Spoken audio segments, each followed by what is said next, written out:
시편 24편 1절로 6절 우리 합독하십니다. 시작. 땅과 거기 충만한 것과 세계와 그 중에 거하는 자가 다 여호와의 것이로다. 여호와께서 그 터를 바다 위에 세우심이요 강들 위에 건설하셨도다. 여호와의 산에 오를 자 누구며 그 거룩한 곳에 설 자가 누군고 곧 손이 깨끗하며 마음이 정결하며 뜻을 허탄한 데 두지 아니하며 거짓 맹세치 아니하는 자로다. 저는 여호와께 복을 받고 구원의 하나님께 의를 얻으리니 이는 여호와를 찾는 족속이요 야곱의 하나님의 얼굴을 구하는 자로다. 이 말씀은 살아계신 하나님의 말씀입니다. 아멘. 예배 시간 전에 다들 일찍 들어오시니까 찬양 연습하는 것도 다 같이 앉아서 은혜 받으시고, 우리 찬양 연습할 때 우리 집사님 중간중간 주시는 간증만 들어도 일부 예배 일부의 은혜는 많이 받으셨고, 그래서 제가 말씀을 전하는데 얼마나 또 다른 힘이 되는지 알 수 없습니다.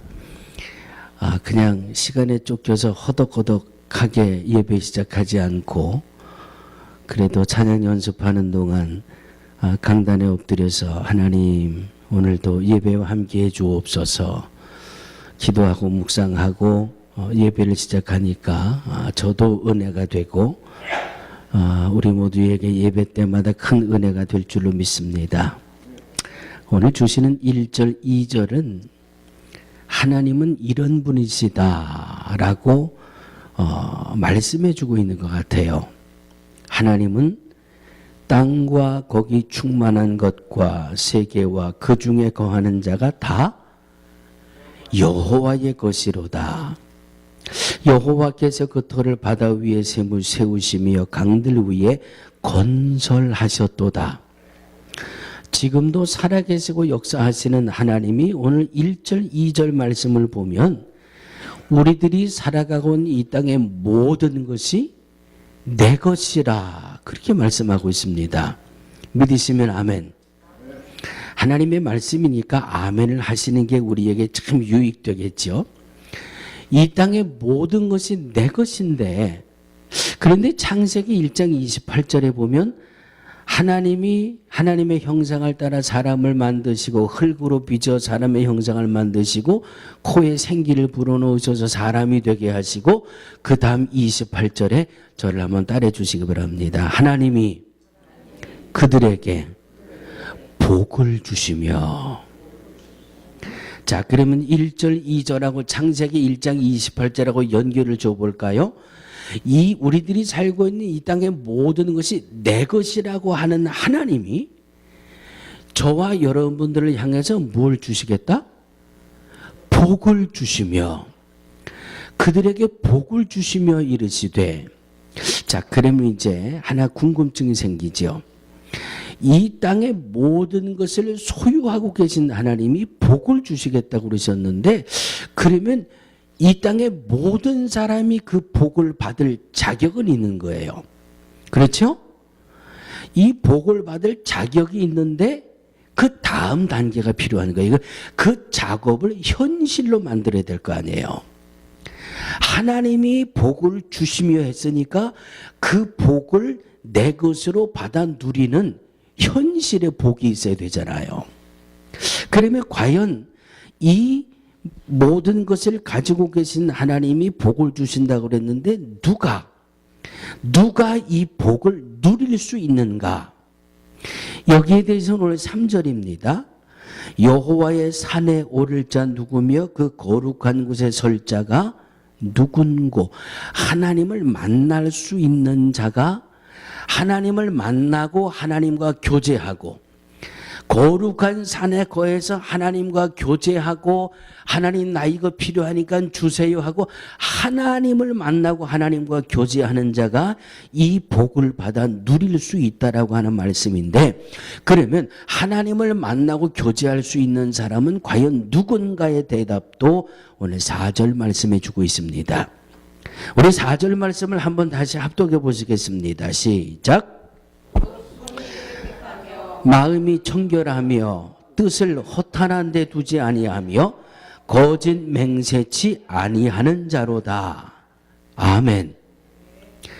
하나님과 교제를 나눌 수 있는 사람, 온 땅과 충만한 것, 바다 위에 세우신 것들, 강들 위에 건설하신 모든 것을 받아 누릴 수 있는 사람은 하나님과 만나고 하나님과 교제하는 사람인데, 그 만나고 교제하는 사람의 첫 번째 그 요소를 보니까 손이 깨끗하며 그렇게 말씀하고 있습니다. 따라해 주시기 바랍니다. 손이 깨끗하게 살자.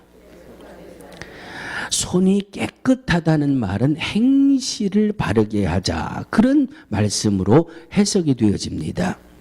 손이 깨끗하고 이 행실이 깨끗한 것, 목사도 필요 없고 장로도 필요 없고 성도도 필요 없고 대통령이 필요 없고 아무도 필요 없고, 손이 깨끗하다는 것 앞에서는 목사가 무슨 상관이에요? 뭐 대통령이 무슨 상관이에요? 손이 깨끗하지 못하면 누구라도 불구하고 부끄러운 망신을 당하게 되는 것을 우리 현실을 통해서 보고 있지 않습니까? 한국 정치의 전직 대통령들 줄줄이 검찰 앞에 소환되잖아요. 얼마나 망신스러워요. 뭐 대통령이 뭐 얼마를 해먹었느니, 오늘 아침 기사를 보니까 MB라고 하는 이 장로 대통령님 참 정말 잡수셨는지 안 잡수셨는지 난 잘 모르겠지만 수백억 원대를 잡수셨느니 해가지고 구속영장이 발부되느니 어쩌느니 하잖아요. 또 우리 한국 정치 역사에 어떤 이들은 별을 4개나 달고 대통령이 됐는데 그 잘못했다고 해서 이등병으로 강등시켜서 제대하고 말이죠. 이 얼마나 부끄러운 모습이에요. 별을 4개 단 사람도 손이 깨끗하지 못하면 망신당하고요. 목사라고 해도 손이 깨끗하지 못하고 행실이 바르지 못하면 망신당하고요. 이 전도길에 걸림돌이 되고 말이죠. 얼마나 부끄러운 그 결과를 얻게 되는지 우리는 이 삶을 통해서 보게 됩니다. 그래서 그 모습을 볼 때마다 야, 장로라고 대통령 한번 세워놨더니 장로도 뵐 수 없구만. 요즘 우리 이런 이야기, 부끄러운 이야기 듣지 않습니까? 손이 깨끗하지 못하면, 우리의 행실이 정말 바르지 못하면 틀림없이 부끄러움이 결과로 온다라고 하는 것을 보게 됩니다. 한 사람이 죄를 지었습니다. 그러면 죄를 지은 사람의 그 죄의 경질에 따라서 판사 앞에 가서 재판을 받지 않습니까? 판사가 딱 보고 당신은 이 죄를 지었으니까 징역을 한 3년은 살고 오시오. 땅땅땅 판결을 냅니다. 이 사람이 3년 동안 열심히 이 형무소에 들어가서 자기 죄값을 치르고 나옵니다. 그리고 형무소에 이 다 죄값을 치르고 나온 사람들이 뭐라고 이야기하는 줄 아세요? 이렇게들 이야기하더라고요. 나 이제 뭘 씻었다 그래요? 손 씻었다 그러잖아요. 나는 이제 다시는 그런 죄를 짓지 않겠다 하는 그 표현으로 나 이제 그 일에서 손 씻었습니다 그러잖아요. 그건 무슨 말씀? 내 과거에 잘못했던 그 행실을 이제부터는 바르게 하겠습니다. 죄를 지고 망신을 당해봤더니 그거 할 게 못 되겠습니다 하는 그런 고백 아닙니까? 요한복음 1장 12절은 이렇게 말씀합니다. 영접하는 자, 곧 그 이름을 믿는 자들에게는 하나님의 자녀가 되는 권세를 주셨으니, 하나님의 자녀가 되는 권세를 받은 저와 여러분들이 특별히 손이 깨끗해야 되고 바르게 살아야 되고 깨끗하게 살아야 되고 정직하게 살아야 되고 그 이유는 하나님의 말씀이기 때문에 그렇습니다. 잠언서 8장 13절입니다. 나는 교만과 거만과 악한 행실과 패역한 입을 미워하느니라 그랬어요. 미워하느니라. 하나님이 미워하신대요. 잠언 19장 16절입니다. 계명을 지키는 자는 자기의 영혼을 지키거니와 그 행실을 삼가지 아니하는 자는 죽으리라. 미워하는 단계가 아니라 죽으리라 하는 단계고요. 예레미야 17장 10절에 보면 나 여호와는 심장을 살피며 폐부를 시험하고 각각 그 행위와 그 행실대로 보응하시나니. 손이 깨끗하게 사는 것, 믿음의 사람들, 특별히 하나님의 자녀의 권세를 가지고 살아가는 저와 여러분들이 바른 행실을 가지고 살아가는 것이 이렇게 소중한 겁니다. 선한 행실 앞에서는 하나님이 상급을 약속하셨지만 악한 행실에는 하나님이 보응을 말씀하셨습니다. 창세기 25장에 야곱이라고 하는 인물이 등장을 합니다. 야곱이라고 하는 이름이 어떻게 등장을 해요? 어머니 뱃속에서 쌍둥이로 태어나오면서 먼저 나온 형 에서의 발꿈치를 잡고 나왔다. 그래서 그 이름을 야곱이라 그렇게 짓지 않았습니까? 하나님이 복을 주시마 약속하셨는데 그 약속을 좀 믿음으로 잘 기다리면 좋겠는데 글쎄요, 욕심이 과하다고 표현을 할까요?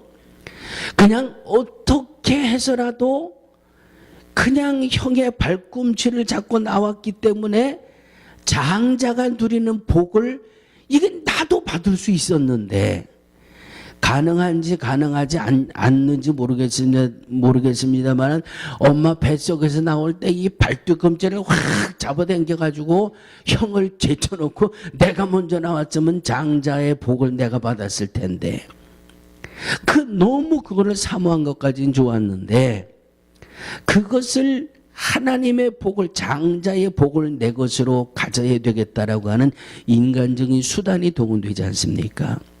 인간적인 방법이 동원되지 않습니까? 팥죽 한 그릇에 장자의 이 명분을 자기 형에게서 받아내서 이제 내가 장자다. 그리고 이 새로운 삶을 시작하지만 별로 편안하지 못했잖아요. 자기가 형을 속여 먹었습니다. 자기가 아버지를 속여 먹었습니다. 손이 깨끗하질 못하잖아요. 하나님이 복을 약속으로 주셨는데도 행실이 깨끗하질 못하잖아요.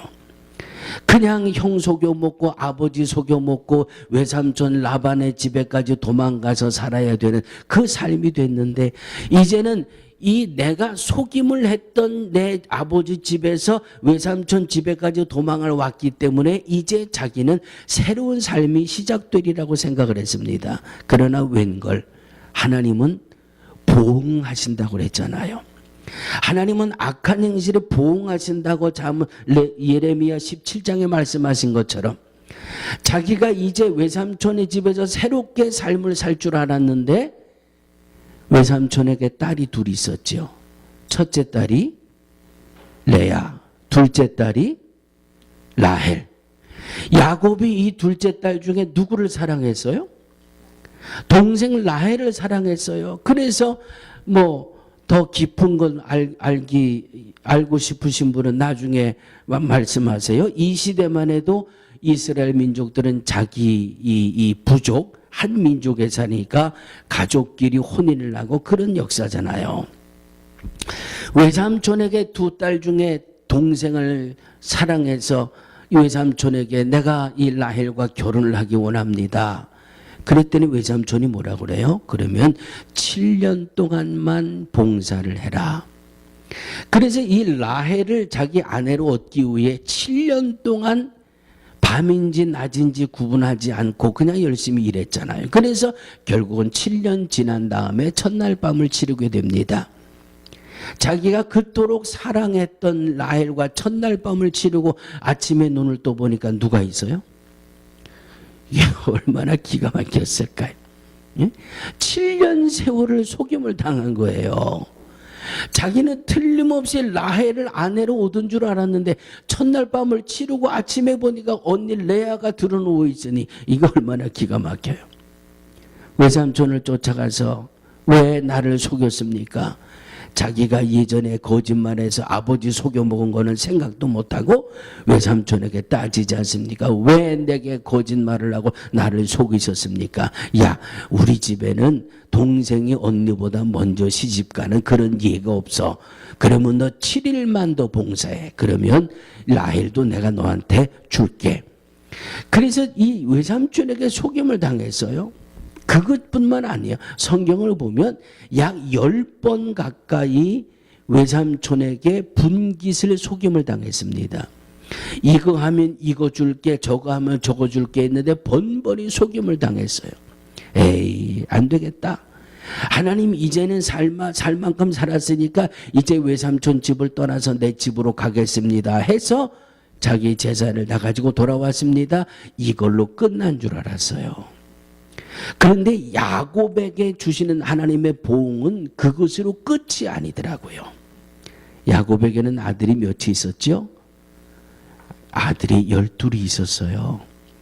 그런데 아버지 야곱이 그 12아들 중에 11번째 아들이 요셉을 특별히 사랑하니까 그 형들이 시샘에 나가지고 들에서 양을 치다가 저놈의 새끼 죽여버리자. 죽이려고 하다가 그냥 첫째 형 르우벤이 죽이지는 말자고 하니까 그냥 애굽으로 가는 미디안 상인들에게 은수물을 받고 팔아먹었잖아요. 그리고 동생을 팔아먹었으니까 이제 형들이 어떻게 했어요? 양을 잡아서 피를 요셉의 옷에다 피를 묻혀가지고 그 피 묻은 옷을 가지고 야곱에게 왔습니다. 이 야곱이 속여먹은 것 때문에 외삼촌에게 속임을 당한 것뿐만 아니라 자기 아들들에게까지도 속임을 당하잖아요.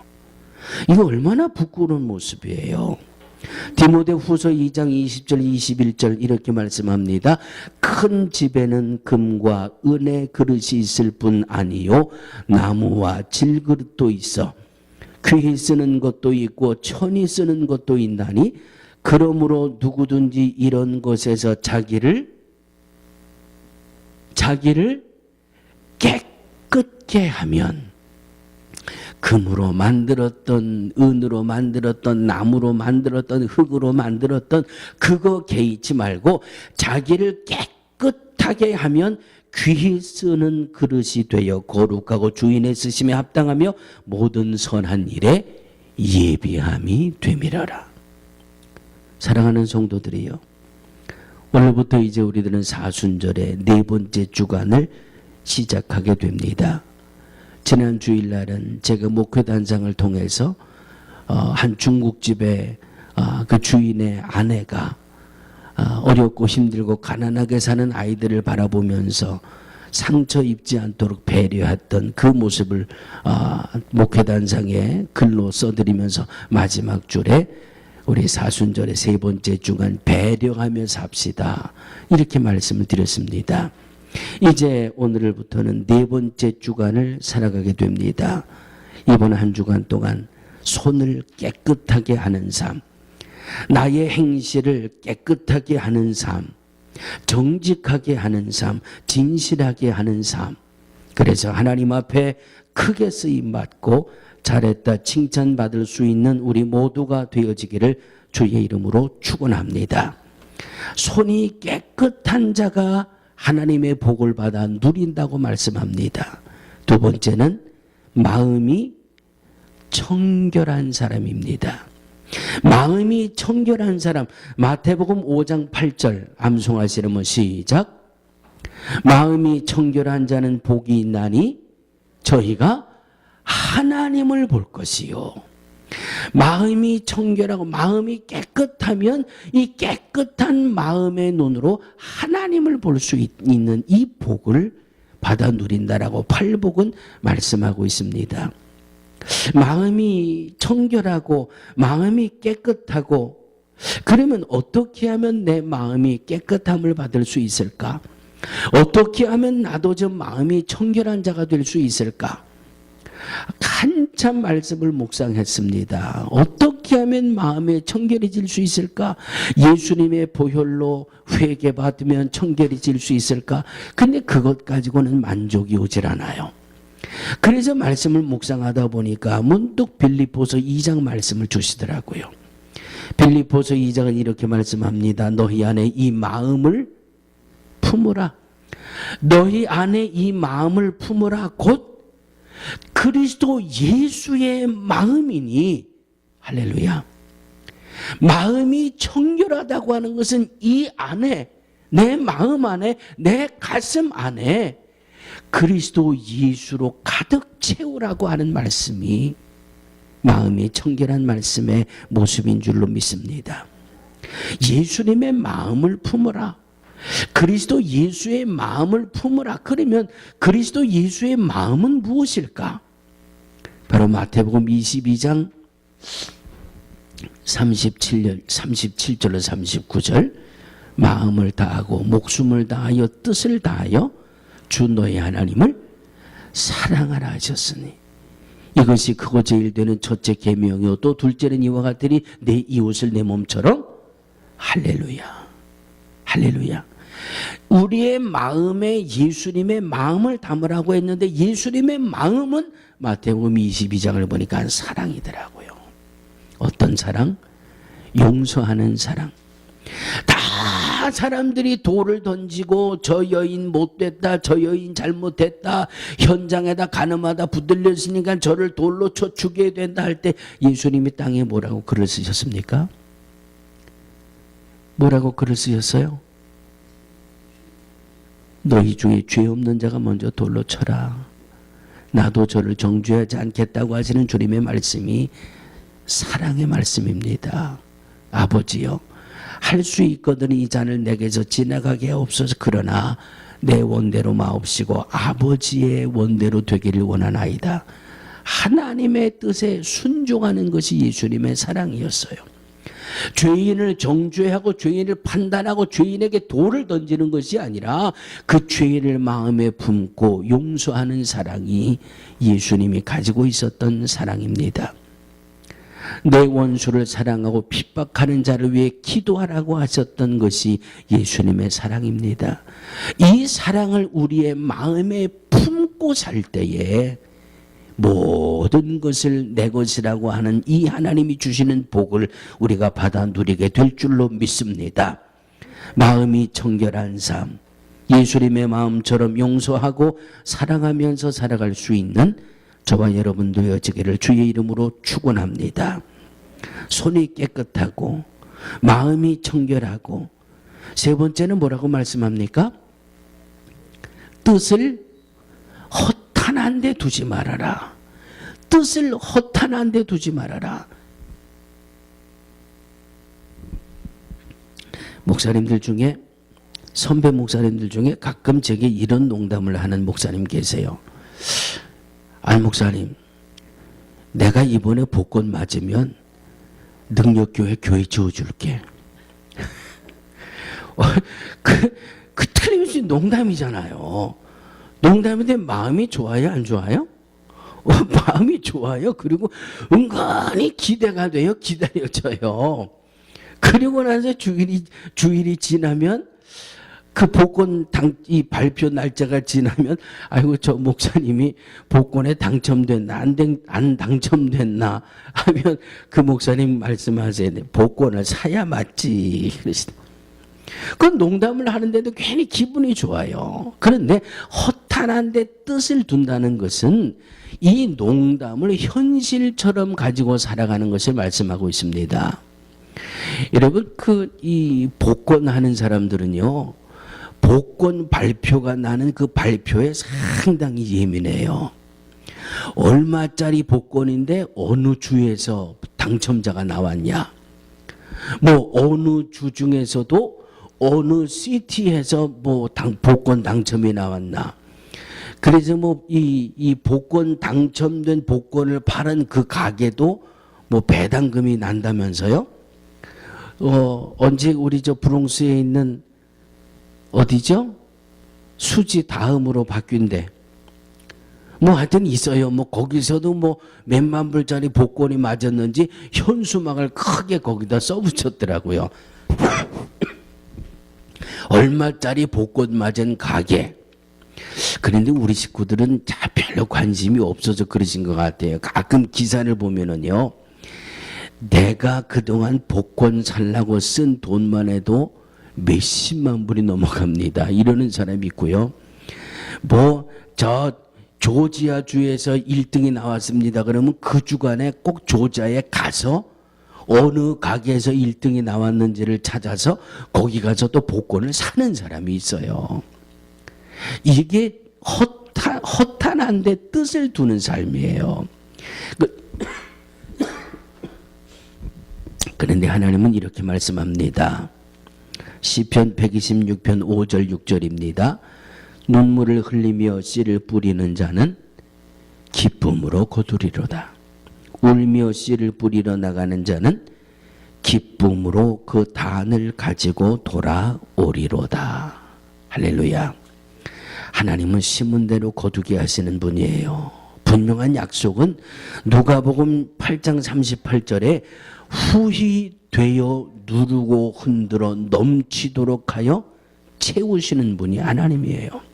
허탄한 데 뜻을 두지 않고 분명한 믿음의 목적, 믿음의 확신, 믿음의 이 소망으로 수고와 헌신의 땀을 심을 때 그곳에 거두게 하시는 것이 하나님의 역사입니다. 그러므로 뜻을 허탄한 데 두어서는 하나님이 주시는 복을 내 것으로 누릴 수가 없어요. 마지막 네 번째는 거짓 맹세하지 말아라. 거짓 맹세하지 말아라. 하나님은 거짓이 없는 분입니다. 하나님은 진리 그 자체입니다. 성령은 진리의 영이라고 말씀합니다.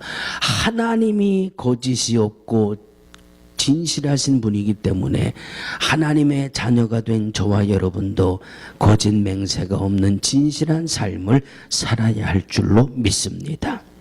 오늘 본문 3절에 여호와의 산에 오를 자 누구며 그 거룩한 곳에 설 자가 누군고라고 하는 이 말씀 앞에 4절은 곧 손이 깨끗하며 마음이 청결하며 뜻을 허탄한 데 두지 아니하며 거짓 맹세치 아니하는 자로다 하고 말씀하고 있습니다. 이 말씀의 결론은 5절입니다. 저는 여호와께 복을 받고 저는 여호와께 복을 받고 구원의 하나님께 의를 얻으리니. 할렐루야. 오늘 말씀 기억하시고 이번 한 주간 동안 손을 깨끗하게 또 마음을 청결하게 분명한 뜻으로 믿음의 삶을 살아가고 거짓보다는 진실과 정직으로 그래서 하나님 앞에 복을 받고 의를 누리며 살아가는 이번 한 주간 다 되어지기를 주의 이름으로 축원합니다. 하나님의 약속은 이 땅에 살고 있는 모든 사람에게 주시는 공평하신 약속입니다. 이 약속해 주신 복을 내 것으로 누리기 위해서는 오늘 말씀해 보니 네 가지의 삶을 말씀해 주셨습니다. 손이 깨끗하고 마음이 청결하고 허탄한 데 뜻을 두지 않고 거짓 맹세하지 않고 하나님이 말씀 기억하며 이 한 주간 동안 아니 우리 남은 생애 동안 하나님의 복을 누리기에 부족함이 없는 삶이 있게 하여 주옵소서. 예수님의 이름으로 간절히 기도하옵나이다. 아멘.